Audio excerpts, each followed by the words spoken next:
지난 시간까지 우리 윤리학의 핵심 진리를 다 살펴봤습니다. 그래서 이번 시간에는 이제 기독교 윤리의 실제, 그러니까 항시 진리가 되기 위해서는 뭔가 사실, 이론과 사실이 같아져야 됩니다. 그러니까 이론만 있는 거는 하나의 그 관념에 불과한 거예요. 그러니까 공산주의, 이것은 뭐예요? 이론은 참 좋죠. 그런데 실제는 뭐예요? 역사상에 그게 사실로 이루어졌느냐? 이루어지지 않았습니다. 그래서 러시아가 다 공산주의를 지금 다 거치게는 무너졌잖아요. 그래서 자본주의를 갖다가 영입하고 이런 상태에 있는데, 자, 우리가 진리다, 기독교의 진리는 뭐냐? 이론과 실제가 사실로 드러나 버리는 거예요. 그래서 하나님의 역사가 늘 언약되고 그 다음에 뭐예요? 성취가 되어진다. 그래서 하나의 그 관념 세계에서 끝나는 게 아니에요. 하나의 이상으로 끝나는 게 아니라 실제 우리의 모든 것이 이루어지죠. 그래서 이제 우리가 앞 시간에도 우리가 살펴본 것 같이 죽었던 우리를 살려가지고 성령께서 거듭나게 해주시고, 그리고 귀한 빛 가운데 들어가게 해주시고, 신령한 몸을 입게 해주시고, 신령한 나라에 들어가게 만들어 주신다. 이것이 실제 사실로 다 이루어진다. 그래서 그 언약은 반드시 성취된다. 그래서 우리가 믿음이 주어지는 거죠.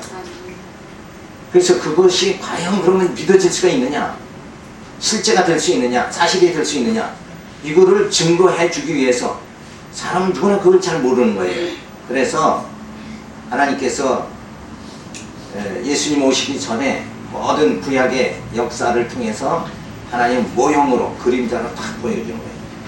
자, 하나님 백성들이 교회를 통해서 하늘의 별들과 같이 바닷가의 모래를 그거보다도 더 많이 번성할 수 있도록 아브라함에게 약속한 걸 애굽에 들어가서 그걸 성취하죠. 번성하게 해주십니다. 그리고 그 번성의 약속이 누구를 통해서? 그건 하나의 그림자일 뿐이고 실제 이루어지는 게 뭐냐? 누구를 통해서? 예수 그리스도를 통해서 교회를 세워가지고 전 세계에 하나님을 경외하고 섬기는 자를 이렇게 많도록, 우리가 수를 헤아릴 수 없잖아요. 그렇게 이루어 주신다. 그리고 그것이 이 땅에서는 뭐예요? 불안하죠. 불안전하죠. 그래서 영원한 나라에 들어가서 영원한 하나님 백성으로 번성하게 그렇게 만들어 주신다. 그러기 위해서 어떻게 해요?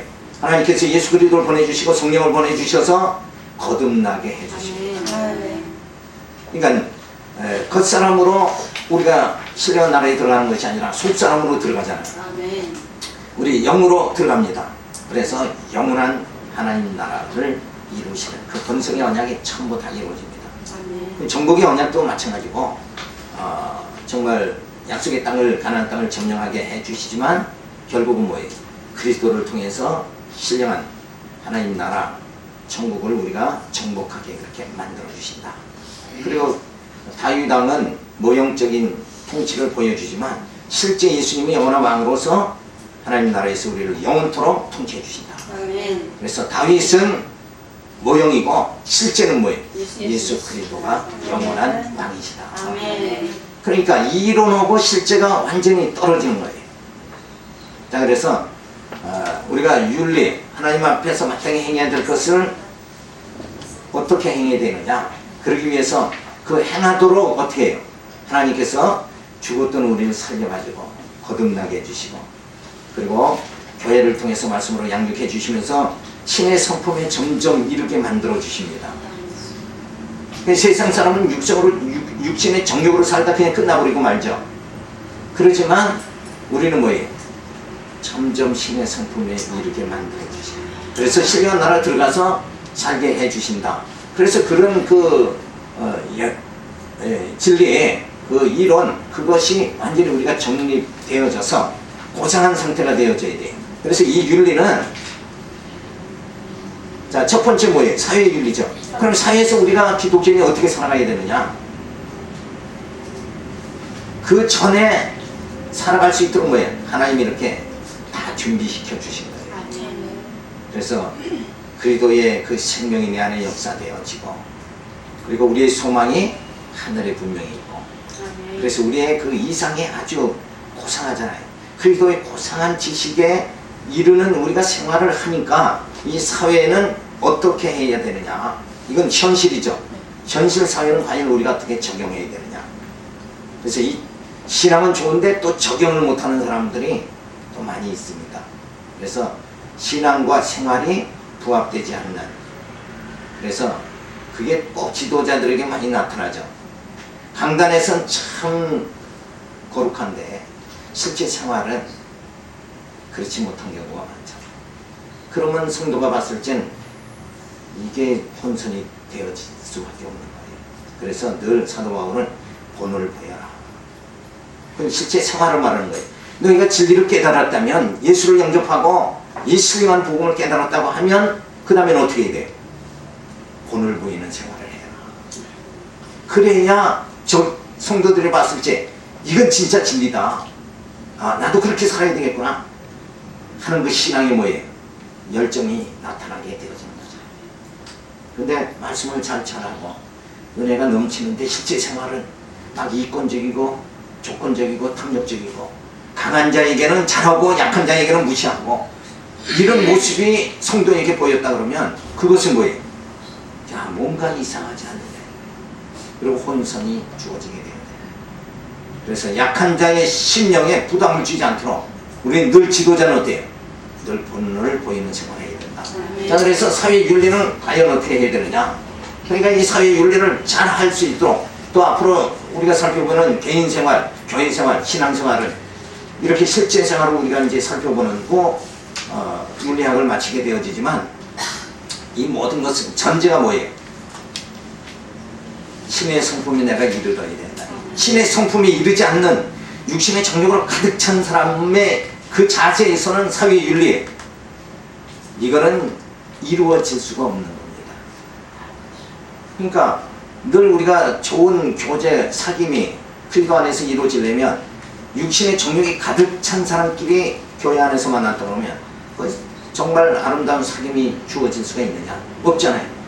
마찬가지로 이 사회윤리, 이것을 이루려면 결국 뭔가 우리의 성품이 신의 성품이 이루어야 된다. 그래서 사회윤리는 사회제도에 순복하라고 말해주고 있습니다.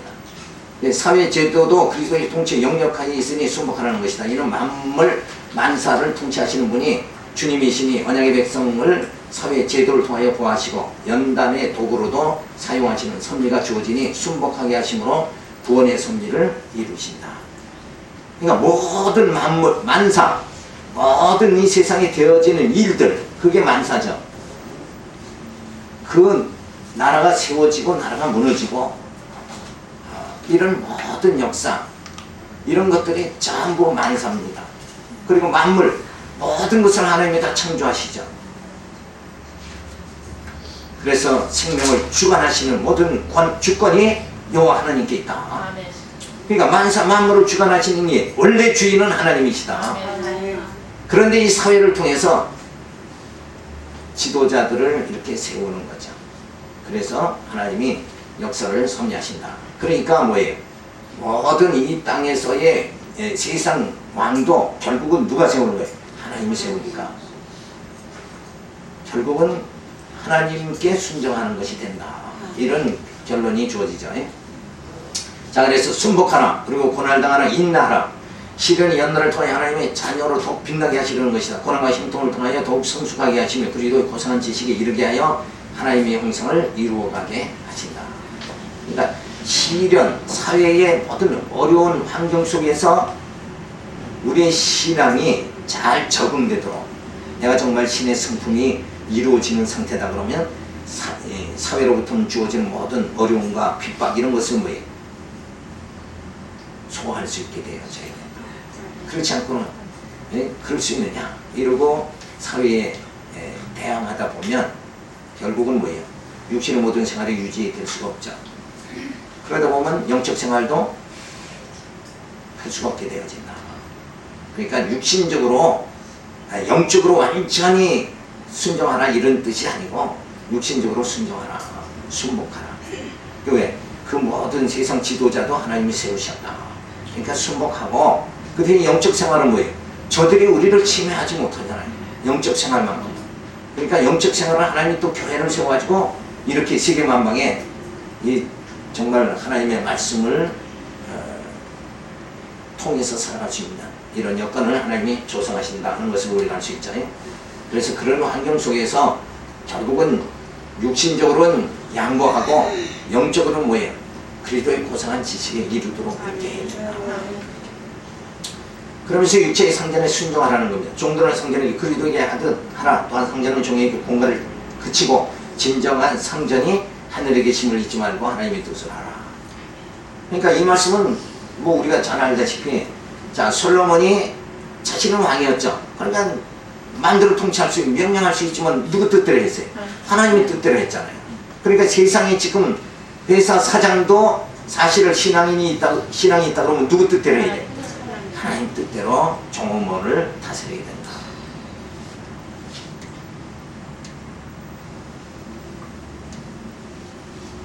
그래서 예수 그리스도의 통치, 영역, 이 온 세상 만사만물은 뭐예요? 예수 그리스도의 통치, 영역 하에 다 들어가 있는 것이다.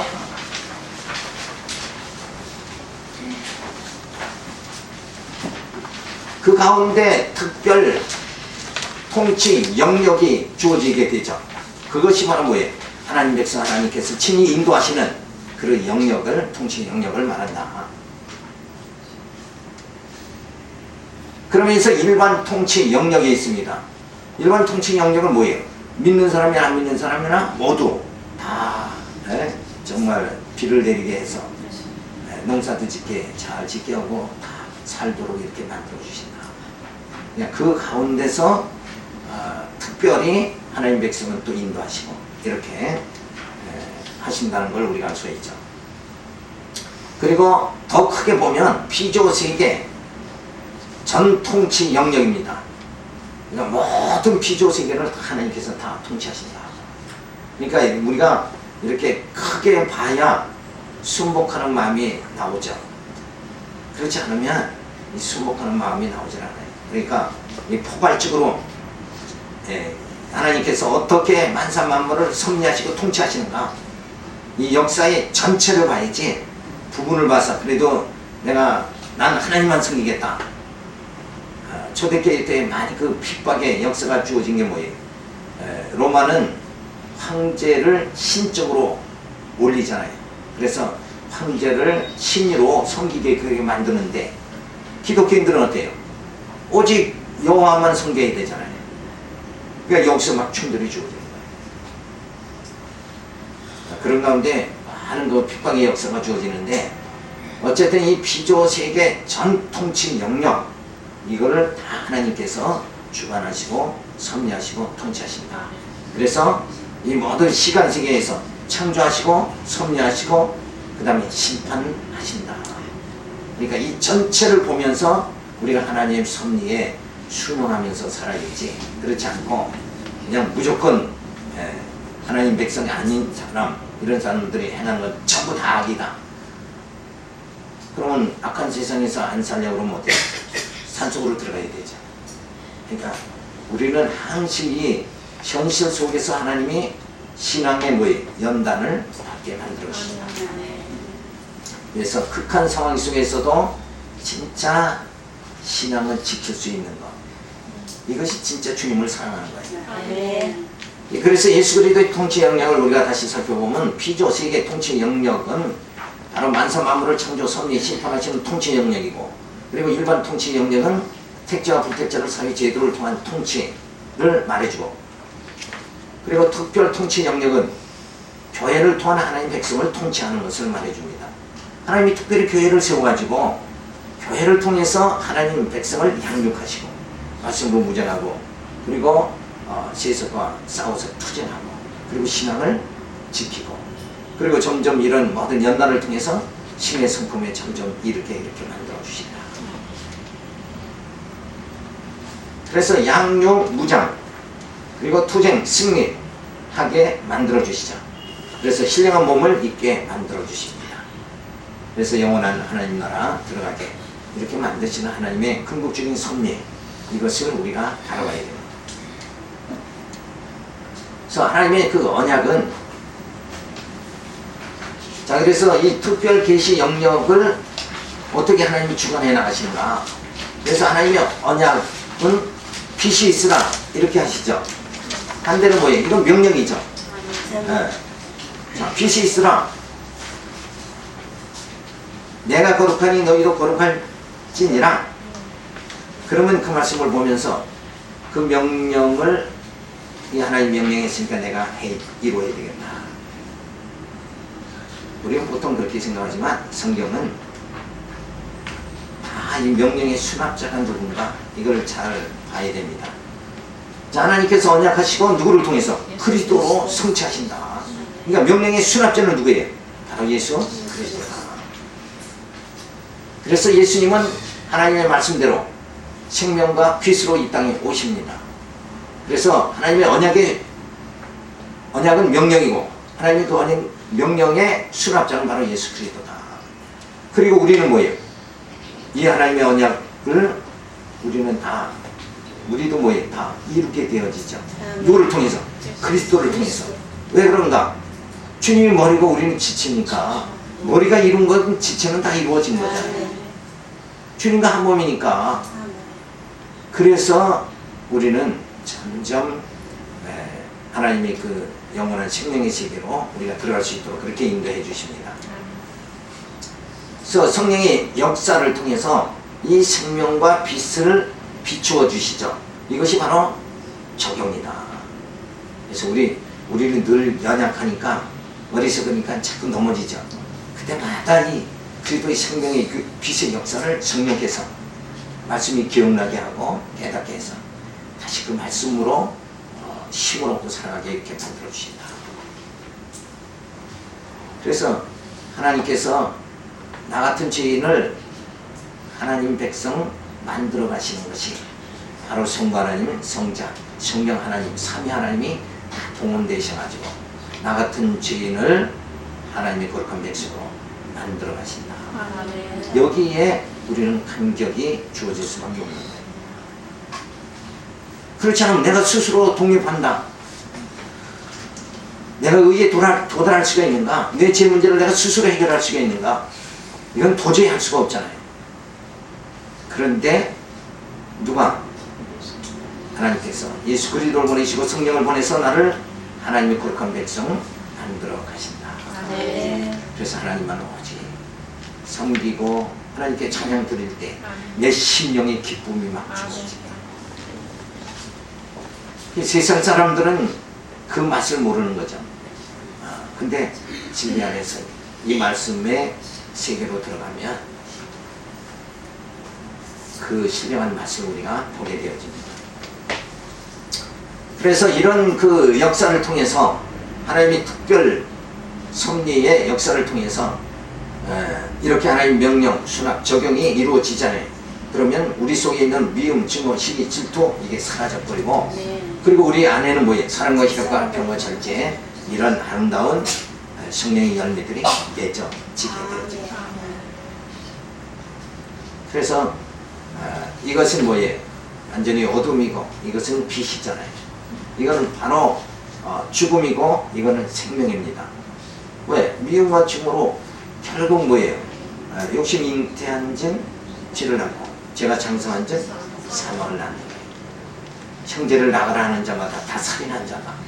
결국은 우리 속에 있는 죄성이 범죄로 드러나게 되고, 그 결과 죄지은 자는 뭐예요? 율법에 의해서 다 돌로 쳐 죽임을 당할 수밖에 없다.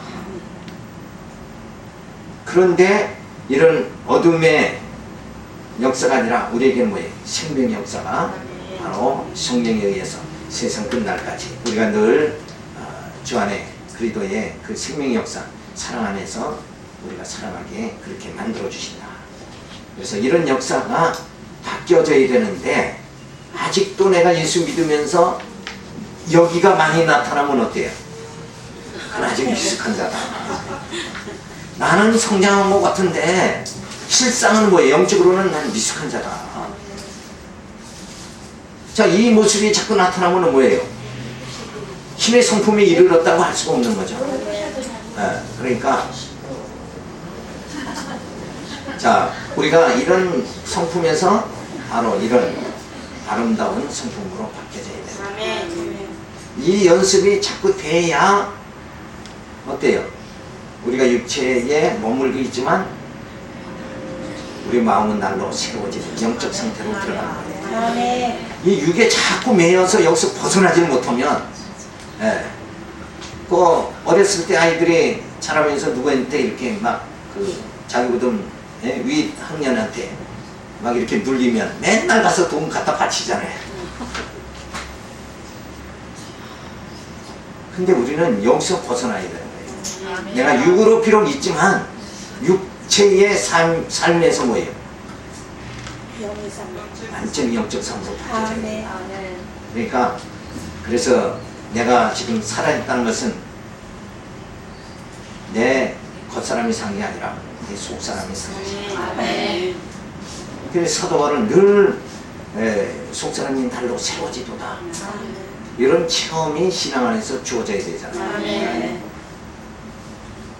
근데 정말 뭔가 된 것 같은데 은혜도 많이 받고 뭐 많이 받은 것 같은데 사실 영적으로는 이 상태에 있으면 안 됩니다.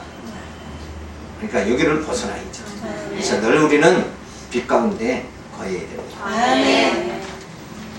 그래서 일반 통치 영역을 우리가 보면 왕에게 왕도 하나님이 쓰신 도구에 불과하다. 그래서 이들에게 대항하지 말라. 그래서 정말 그 데모를 해야 되느냐 말아야 되느냐 이런 사실도 우리는 그때 이제 한참 학생 때였으니까 그런 문제가 많이 발생했잖아요. 그런데 성경적으로 봤을 땐 대항하지 말라. 하나님은 그렇게 쓰시는 거다. 악한 자는 악하게 쓰시고 그 악을 통해서 결국 뭐예요? 하나님의 자녀들을 훈련시키는 거다. 어둠이 있어야 빛이 빛으로 드러나는 거 아니에요. 그러니까 누가 나한테 욕하면 같이 대항하는 것이 아니라 아직은 저 사람 나도 저렇게 전에는 나도 저렇게 육성으로 살 때가 있었다. 저 사람이 아직 육체에 거하기 때문에 그렇다. 그리고 간단히 뭐예요? 이게 영적으로 정리가 돼야 되죠. 근데 그게 정리가 안 되면 저 사람이 내 멱살 잡으면 나도 저 사람 멱살 잡아야 속이 후련하죠. 이런 관계가 아니라 이 하나님의 통치, 이거 영역을 갖다가 우리가 분명히 알면 이제 느긋한 마음이 주어지는 거예요. 그런 사람이 저 사람이 나를 낮춘다고 해서 내가 낮아지는 게 아니잖아요. 진짜 나를 낮추시고 높이시는 분이 누군가? 하나님이시다. 그러면은 열받을 필요가 아무것도 없잖아요. 누가 뭐라고 그랬다 그러면 이 열받잖아요. 그럴 필요가 전혀 없는 거예요.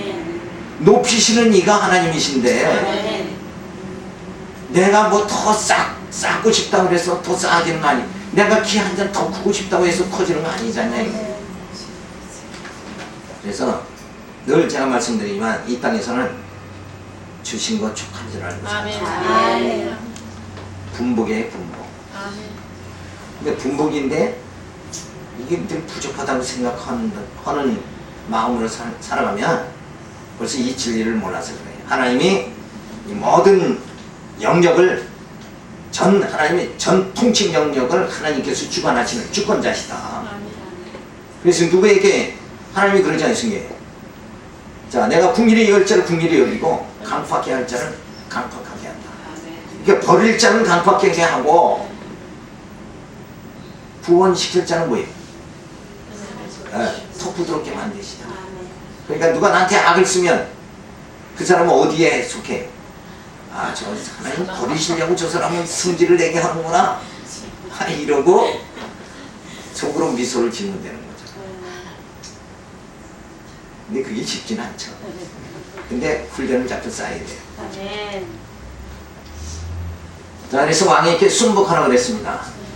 그래서 사회 제도를 통한 통치를 해주시는데 하나님의 통치하심을 사모하게 하시는 섭리가 주어집니다. 자, 이 땅에서 세상 사울왕, 인간 왕을 세워보니까 얼마나 고통스러운지 몰라요. 그걸 보고 뭐예요? 하나님의 통치하심을 사모하게. 그러니까 이 땅이 좋으면 베드로같이 뭐예요? 여기가 조사오니 초막셋을 짓고 뭐 그냥 우리끼리 사십시다 이렇게 할 수 있지만 실제는 여기가 우리가 살 곳이 아니잖아요.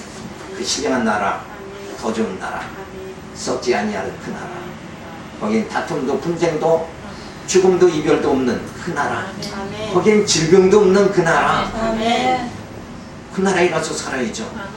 여기서 조금 건강하다고 야 살만하다 이렇게 여기서 마음을 갖다가 여기 세상에 둔다 그러면 그거는 속 좁은 사람은 뭐라고 그러죠? 밴댕이 속이라고 그러죠.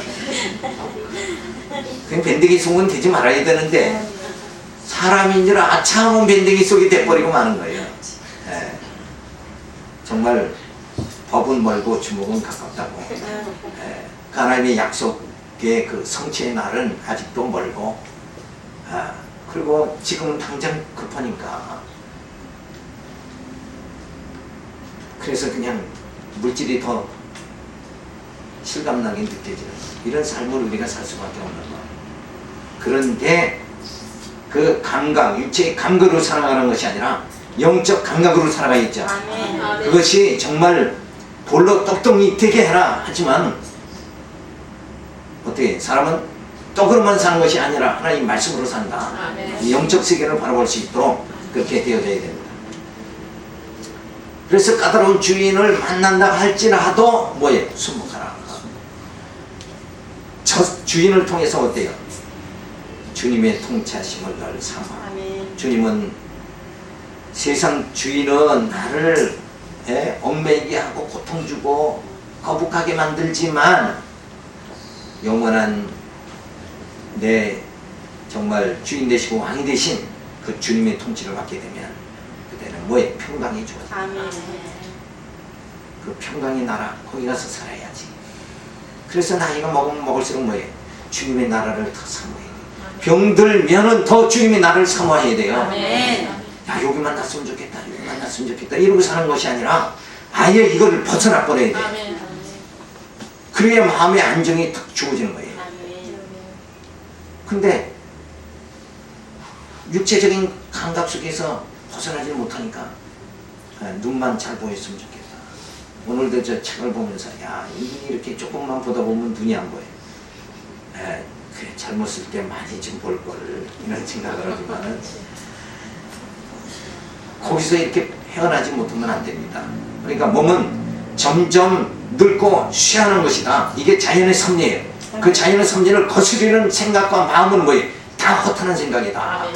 그러니까 그냥 순응해버려야 돼. 나이 먹으면 병드는 거다. 그때에 누구를 바라봐야 돼? 그 신령한 세계 주님을 바라봐야 된다.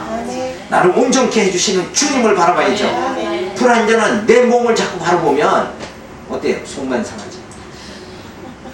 속만 썩는 거예요. 그래서 스스로 괴로움을 자처하는 거다. 그 어리석은 생활을 우리가 벗어나야 되죠. 그래서 그 훈련을 지키기 위해서 까다로운 주인이라도 뭐예요? 순복하라.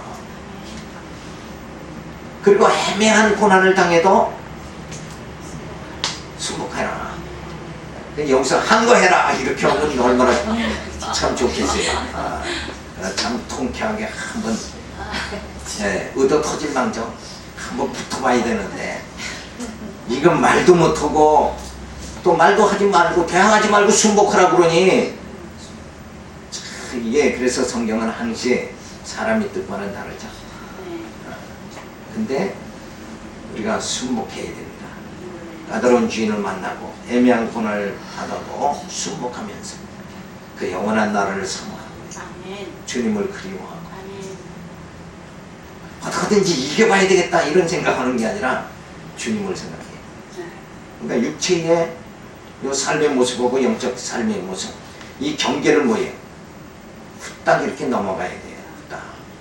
근데 이 경계를 못 넘어가니까 육체의 삶의 육체적인 이 경계를 넘어서 영적 단계로 사고의 개념을 바꿔야 되는 거예요.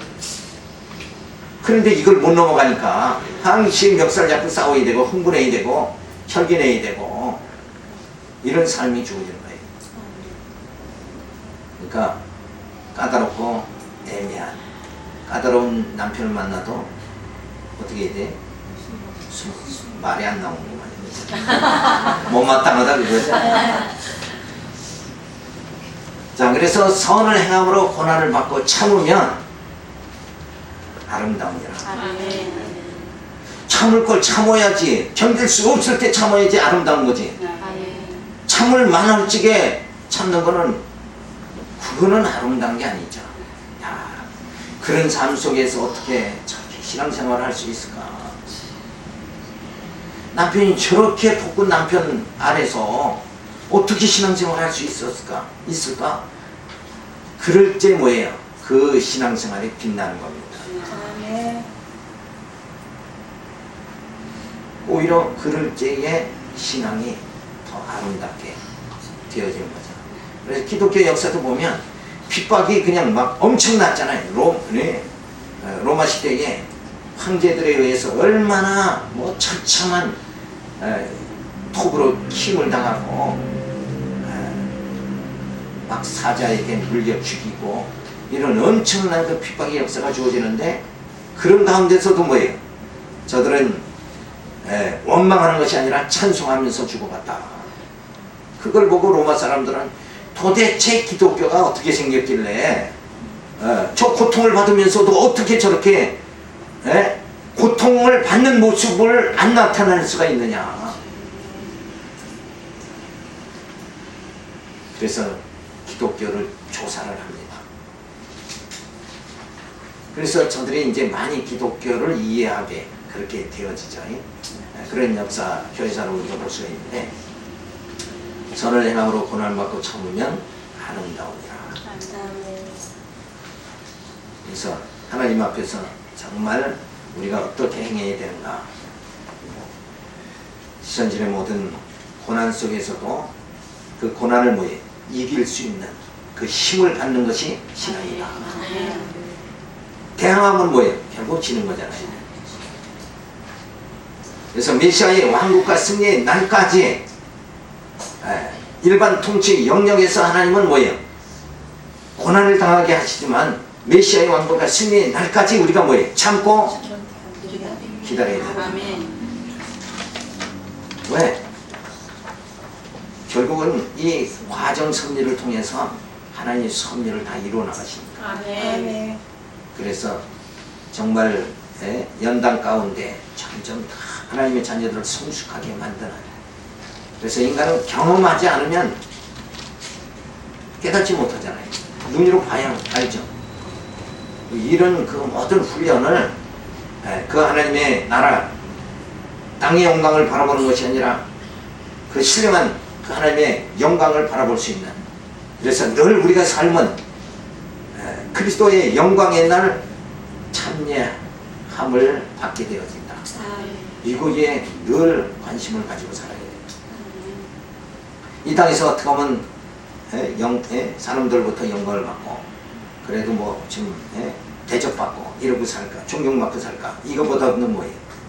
그리스도의 영광의 날 칭찬과 영광과 존귀함을 받게 해주신다. 그 약속이 성취되는 그것을 부여잡고 살아가야 돼요. 그래서 우리 기독교인들은 다 뭐예요? 예수님은 이 땅에 언약의 씨로 오셨고 우리는 언약의 백성이다. 이거 뭘 먹고 살아가는가? 이 약속을 먹고 살아가는. 그 약속이 옛 약속이 구약이고 새 약속이 신약입니다. 그 약속을 우리는 부여잡고 살아가야 됩니다. 그래서 현대 사회 풍조를 보면 사주와 사원이 있는데 이 사주와 사원의 관계는 어떤 관계예요? 이권적인 관계다. 그래서 사주는 어떻게든지 공갈 치고 그래서 일을 많이 시켜가지고 착취하는 거예요. 이권을 더 챙기는 겁니다. 그러니까 그걸 뺏기지 않으려니까 뭐예요? 노동운동을 할 수밖에 없다. 그런데 기독교 사상은 어떤가? 주인과 사주가 있죠. 그리고 사원이 있으면 여기서는 현대 보이는 세상에서 뭐예요? 사주고 사원의 관계지만 저기는 뭐예요? 기독교 사상 안에서 원 통치자가 누구예요? 하나님이시다. 그러니까 하나님 안에서 너고 나와의 관계예요. 하나님 안에서 주 안에서 사주와 사원의 관계다. 그래서 외모로 취하지 말라 그런 거예요. 하늘의 상전이심을 늘 사주는 뭐예요? 기억을 해야 된다. 원주인이 하늘에 계신 거 이걸 생각하고 내가 사람에게 억울하게 그렇게 하지 말아야 된다. 그래서 사원도 하나님을 사랑하는 거고 그러니까 사주는 공갈치지 말아야 되죠. 하나님이 사랑하는 자가 누구예요? 사원이잖냐 이거예요. 그 대신 뭐예요? 이 사주도 하나님이 세웠으니까 사원은 사주에게 순복해야 된다. 순종해야 된다. 자, 이런 어떤 관계야? 삼각 관계다. 이거를 생각해야 되는데 우리는 늘 이렇게 너고 나 관계 요 관계로만 생각하면 모든 문제가 해결이 안 된다. 그래서 내가 참을 수 있는 것도 뭐예요? 사주가 나를 억울하게 해도 누가 계시다? 하나님이 계시니까. 그래서 참을 수 있다. 그래서 어떤 억울함 당하면 바로 누구 생각해야 돼? 하나님이 다 주관하신다. 이걸 생각을 하면 우리가 모든 걸 이겨나갈 수가 있죠. 그래서 주위에서 신령한 복을 받은 자다.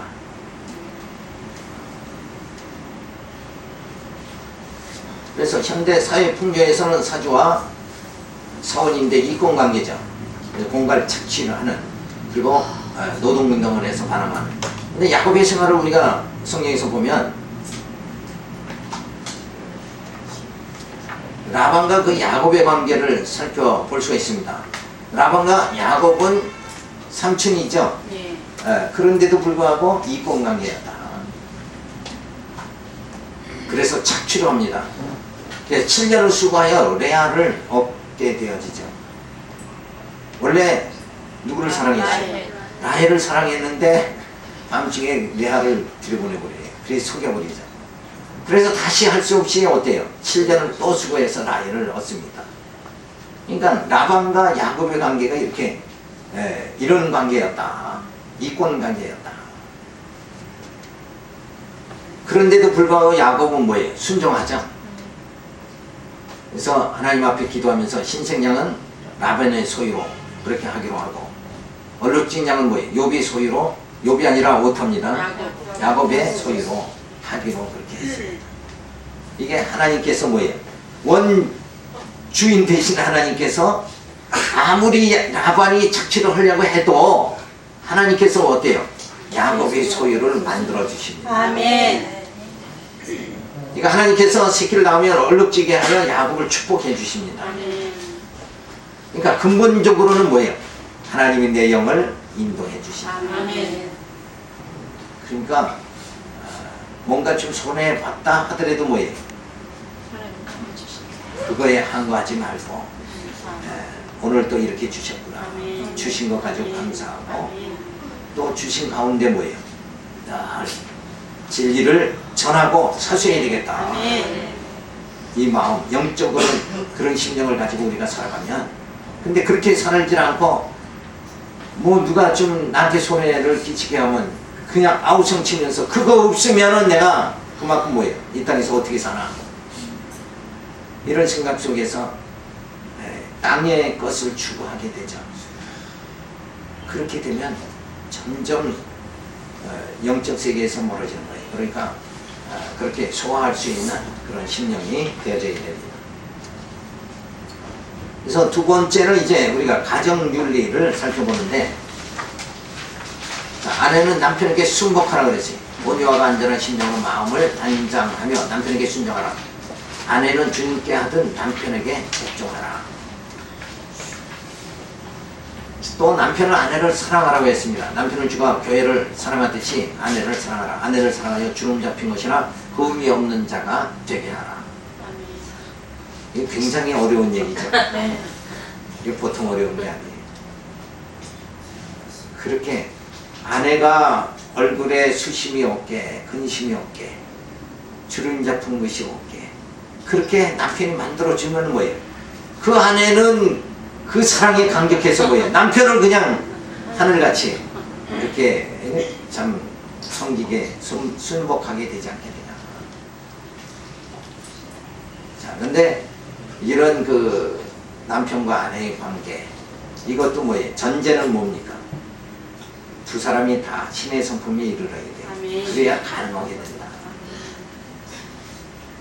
육체와 육체의 만남은 부딪힐 수밖에 없는 거예요.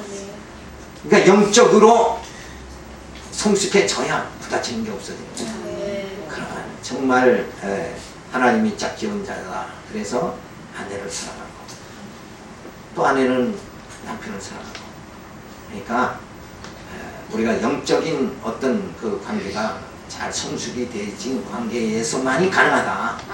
그래서 우리가 교회 안에서도 성도 간에 아름다운 사귐, 교제가 이루어지려면 어떻게 돼야 되는가? 각 성도들이 어때요? 진리의 말씀을 깨달아야 돼요. 그래서 영적으로 성숙해, 생각하는 게 좀 성숙해져야 된다. 어린아이같이 눈에 보이는 것만, 그것만 가지고 사귐이 바로 이루어질 수가 있느냐? 그건 없는 거죠. 그래서 초대교회도 다 서로 부자는 부자끼리 앉아서 만찬을 하고, 가난한 사람은 가난한 사람끼리 만찬하고.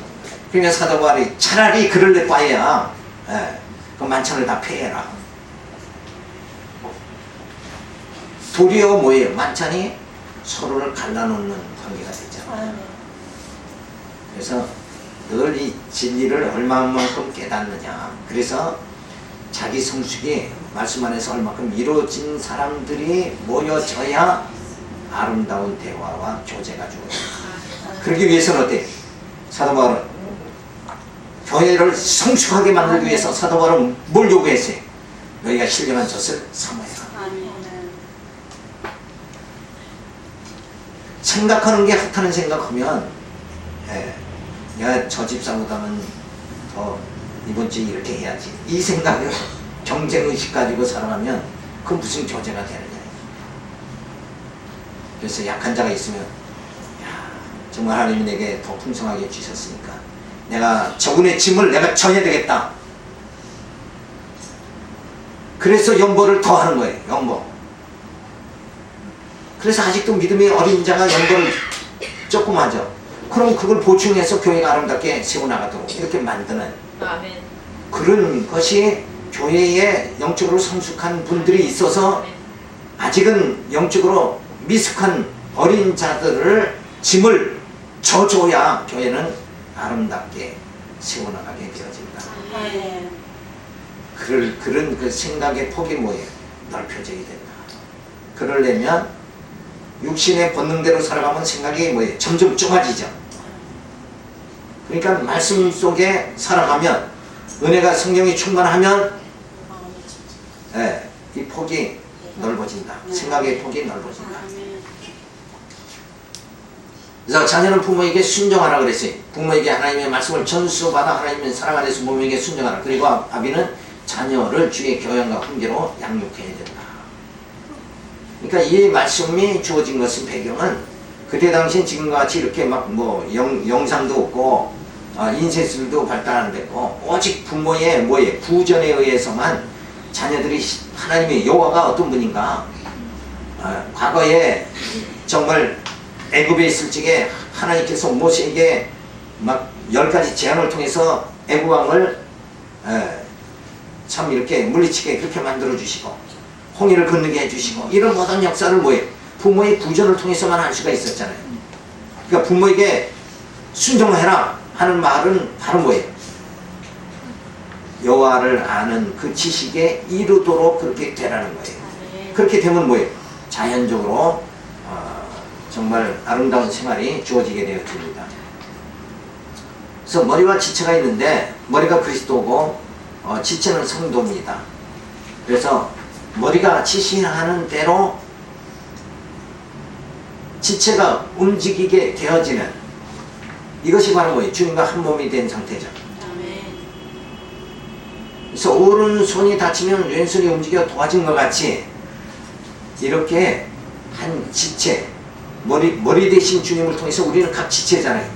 그래서 누가 어려움 당하면 정말 오른손이 다치면 왼손이 움직여 가서 자연적으로 감싸듯이 가서 감쌀 수 있는 이런 관계가 주어져야 된다. 그래서 그리스도께서 남편과 아내 이런 관계가 주어지는데 남편도 그리스도를 사랑하고 그리고 남편도 아내를 사랑하고 아내도 그리스도를 섬김의 생활 그리고 그리스도에게 복종하듯 남편에게 뭐예요? 복종하는 생활이 주어져야 된다. 그래서 이런 모든 윤리관계는 결국은 핵심이 뭔가? 핵심이 뭐겠어요? 신의 성품에 예. 그런데 나타나는 건 사랑입니다. 율법은 정죄지만 복음은 사랑이잖아요. 사랑으로 하지 않는 것. 우리가 교회 봉사하더라도 사랑으로 봉사해야죠. 그렇지 않으면 잡음이 많이 날 수밖에 없어요. 저 사람은 왜 저렇게 불평이 많은가? 왜 나만 일하나? 이러고 불평하는 건 뭐예요? 벌써 그 마음속에 사랑이 부족하기 때문입니다. 그러니까 누가 어떻게 일을 하든 안 하든 뭐예요? 내 안에서 그리스도의 사랑이 넘쳐서 자, 봉사하고 싶어서 교회를 하고 싶어서 그래서 하게 되면 뭐예요? 하고 싶어서 하니까 불평이 나올 수가 없는 거죠. 그래서 사랑의 봉사 그리고 믿음의 인내 그것이 성도 생활이다. 이런 걸 우리가 살펴볼 수 있잖아요. 그래서 이 가정 생활 모든 생활이 바로 이루어져야 됩니다. 그래서 오늘 여기까지 우리가 살펴보면서 결국은 핵심이 뭔가? 사랑입니다. 윤리의 핵심은 사랑의 봉사입니다. 내가 하나님 앞에서 어떻게 해야 되는가? 사랑이 없이 하는 거 그건 다 우리는 깽가리예요.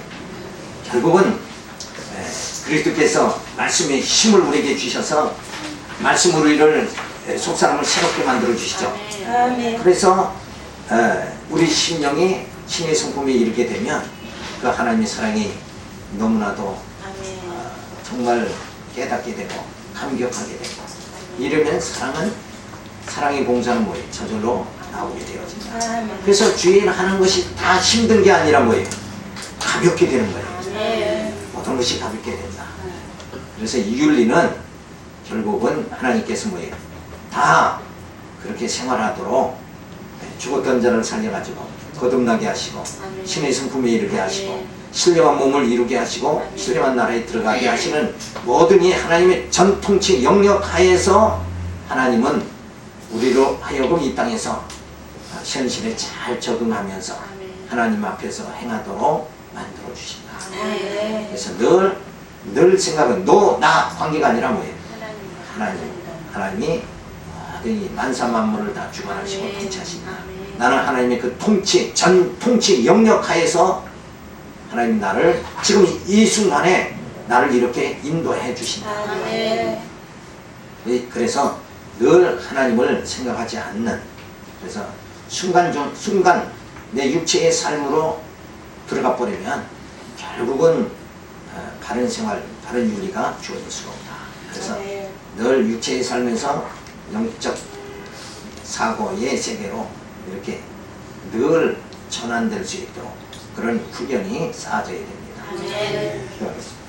하나님 감사를 드립니다. 이한 시간도 주신 귀한 말씀 가운데 저희들이 점점 하나님의 섭리를 깨닫고 그 섭리에 늘 기쁨으로 순복하면서 주신 사명 달란트 감당할 수 있도록 인도하여 주시옵소서.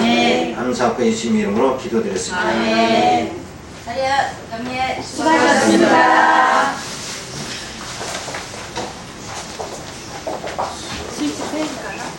네, 요거